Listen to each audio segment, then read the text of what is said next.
Hello and welcome to the video tutorial for week 12 in the iRacing Grand Prix series with a McLaren MP4-30. This week the series visits the Indianapolis Motor Speedway in the road course configuration. Compared to last week, the setup has been changed quite a little bit. Compared to Spa, we now use medium downforce for the race trim, just to account for the extremely long straightaway, including the sort of turn 1 in the oval config. And for qualifying setup, again, as pretty much everywhere except Monza, we're with high downforce again. As usual, the setups can be downloaded from within the Virtual Racing School web application, and as in other Virtual Racing School video tutorials, the lap that is about to be analyzed was done in default weather, and the time of day used in the Grand Prix series for this particular week, in this case afternoon. First of all, I'm gonna play the lap for you, and afterwards we'll analyze it and talk about the important sections.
Alright, so this was a hot lap around Indianapolis Motor Speedway, the road course config. Let's go back to the very start of the tape and begin with the analysis. What you'll notice first is that I'm setting the car to F01 for this track here. This is fine, you can get it through a lap easily without running into deployment limits. The only thing you need to pay attention to is that you make sure to be completely full with battery charge before you exit the infield section. Reason for that is that you're using quite a bit of energy on the run towards the start-finish line. Basically exiting the... let's quickly take a look at it. Exiting this corner over here, which is now marked with the mouse. From that point towards the start-finish line, you'll already drain about 35, maybe even 40% of the battery. So you need to make sure that it's absolutely full prior to the lap. So, yeah. You're not running out at the end. But let's start with the actual lap. So the first thing here is you can, prior to starting the lap, take a little bit of a wider line in the oval corner. Reason for this, just to get a couple extra meters where you can spend energy and fuel to propel the car, to get a slightly higher top speed. And basically take, I don't know, maybe half a kilometer an hour, probably even less, onto your flying lap. It's not going to make a huge difference, but it's an effortless way to get, I don't know, a couple of thousandths of a second. So why not take it?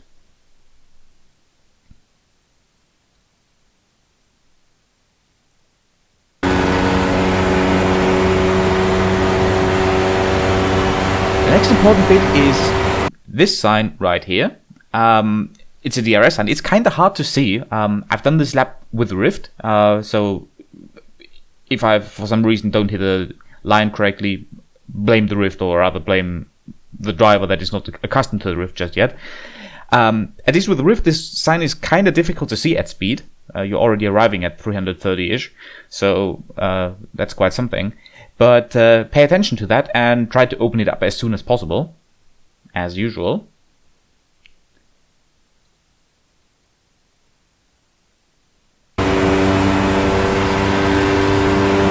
then pay attention to the 2 marker, which is now sort of circled with a mouse. That's your brake marker. You want to be as close to the wall as possible right here, just to open up the radius for turn 1 as much as you can.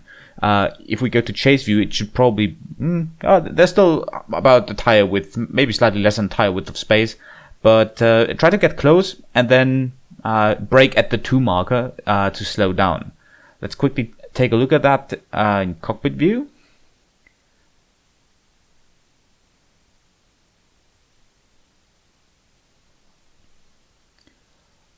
Alright, so brake marker was about correct for this particular lap. If we look at it in, step by step, shortly before the 2 marker, I'm basically completely on the brake, and by the time I'm passing the 2 marker, I'm hitting my peak for the first turn in terms of brake pressure, and then you should be able to go down to 3rd gear for turn 1. And the important thing here is to basically get really close to the curb without actually driving over it. If you're driving over it, the car will probably bounce quite a bit and you'll have difficulties hitting turn 2 properly. Also, make sure to not track out all that much. If you look at it in slow motion here, I'm only tracking out to roughly halfway of pretty much the middle of the track. Reason for that is just to make the entry for turn 2, or the second part of that chicane, a little bit easier and more open, so you can carry a little bit more speed out of that corner. Alright, so let's take a look at the exit here. Slightly on the curb on apex, and then also quite a bit of curb on exit. The curb is fine to use, it's not really disturbing the tire grip too much, and you can accelerate fine on it. Let's quickly take a look in chase view so you can see how much curb you can actually use here. So on apex, I could have used a little bit more. You can basically run it completely, it's fine.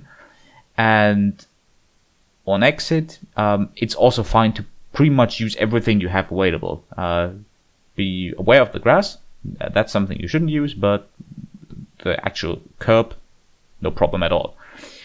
Then the next fairly difficult thing right here is getting the power down. The car is fairly like to step out a little bit under acceleration here, so be wary that the car might try to kill you here. And then try to get towards the outside, onto the curb actually, and then go down to 4th gear for the next corner, for turn 3. This is a fairly difficult corner to hit, since you're basically in the middle of turning, exiting turn 2, and you then need to start braking and positioning the car all the way to the left. It's kind of difficult, and as I said, the balance of the car is a little bit problematic here.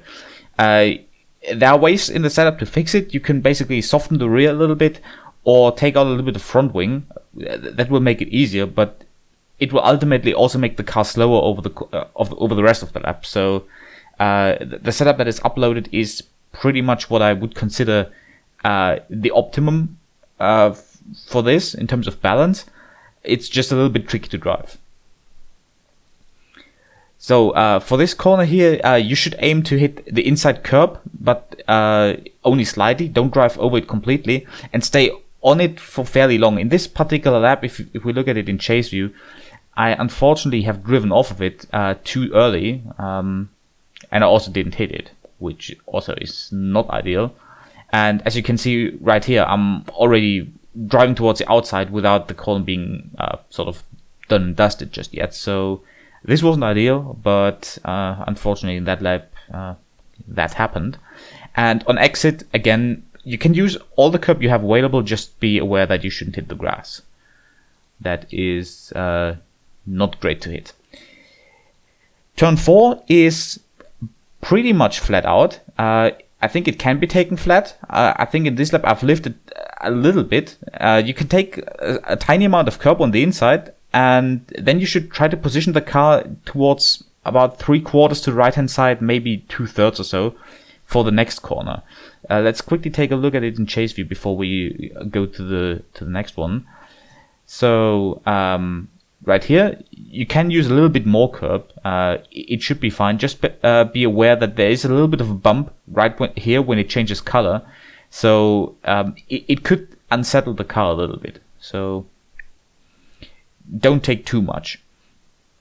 And on exit, please try to not go all the way to the left hand side and track out, because you need to move the car towards the right hand side for the entry for the next corner.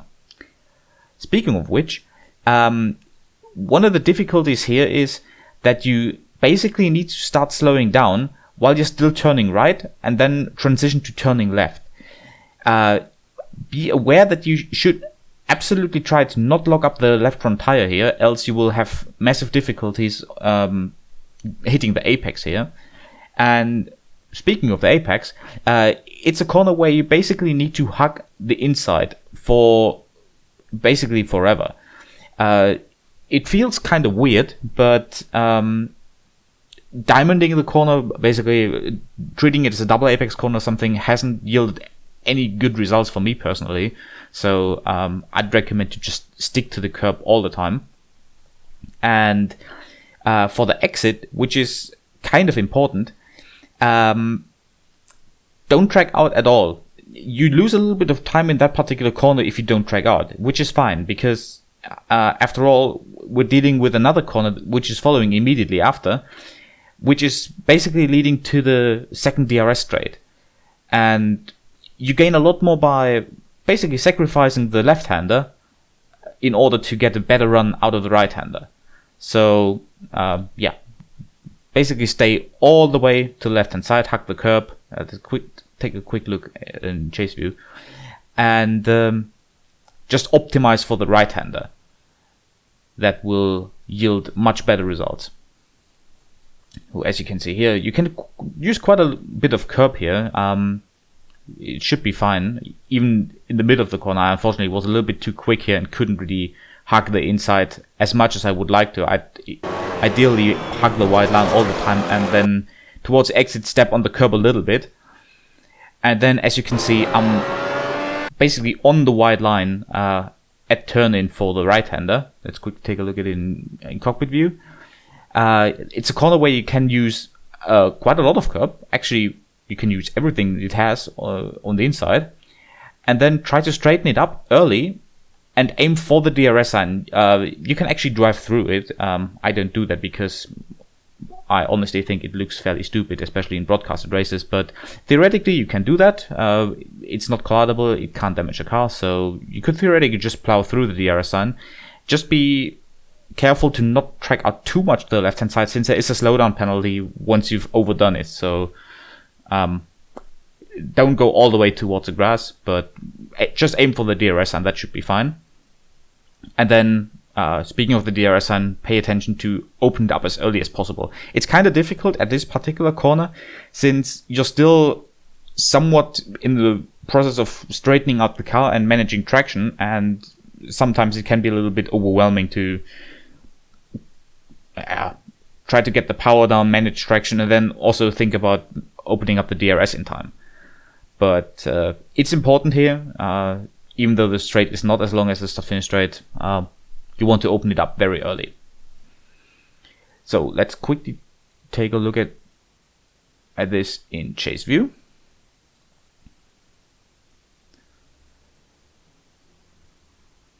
As you can see here, I'm completely on the curb. The car is not getting unsettled by that, so it should be fine. And then just try to get the power down as early as you can and aim for the DRS. And I actually have a couple centimeters left, and as I said, you can drive through it. It's fine. I just avoid it because it looks a little bit awkward.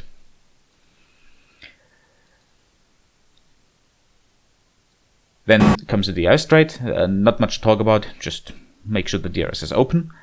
And then we approach the infield section.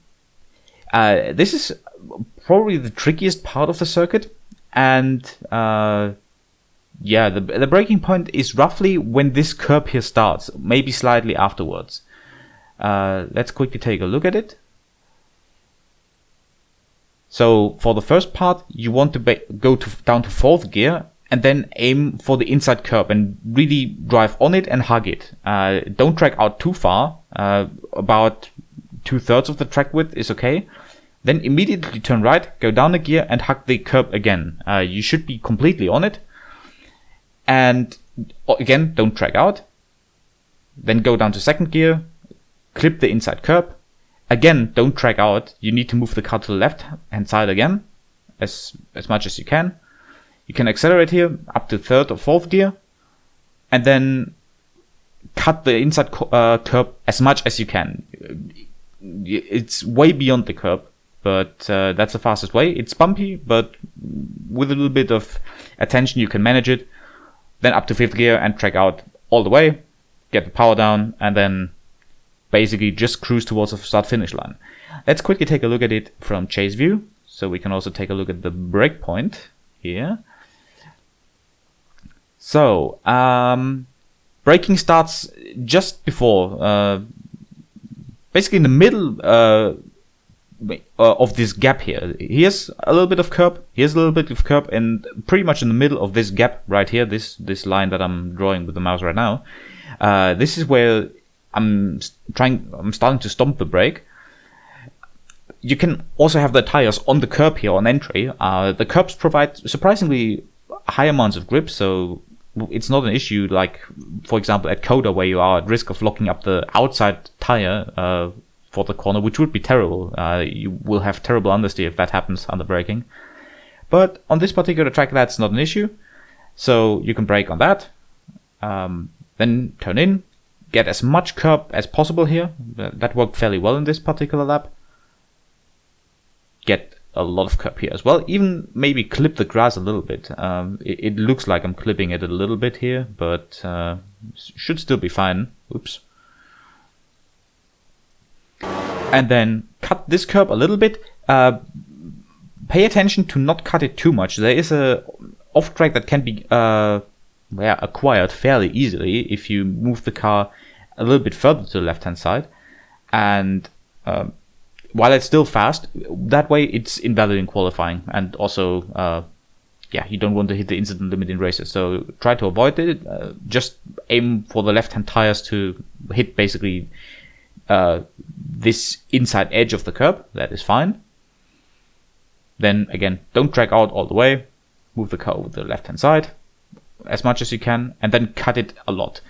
You can actually cut it even a little bit more. You could theoretically have the tire right here, but from the geometry of the corner, I think it's a little bit quicker to not cut it all the way. Just aim for basically between this edge here and the apex here.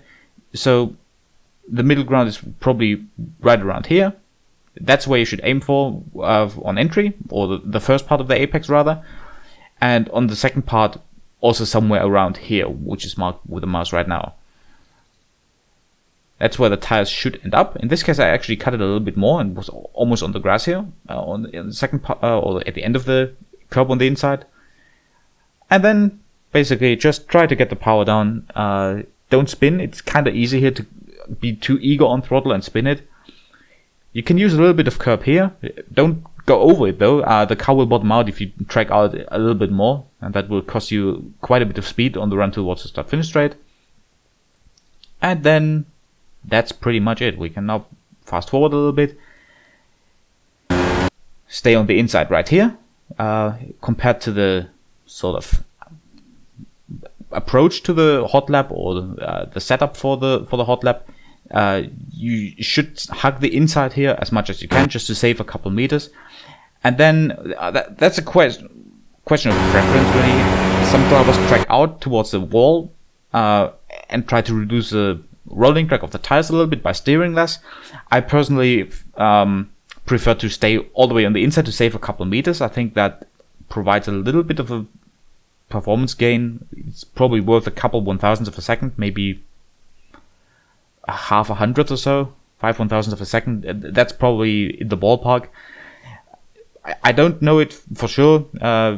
It's kind of hard to actually make good comparisons there, because the variance of the corner exit of the last corner is probably the determining factor there. But you can do it as you like. I personally like this way. Just stay all the way on the inside and then just cross the start finish line. That's pretty much a lap around the Indianapolis Motor Speedway, the road course configuration of that. And you can find the telemetry of the lap, the replay, and as mentioned before, both qualifying and race setups over at virtualracingschool.com, where you can also book one-to-one tuition with myself and other top drivers. Good luck this week, and don't hesitate to post questions or feedback below. Thanks for watching.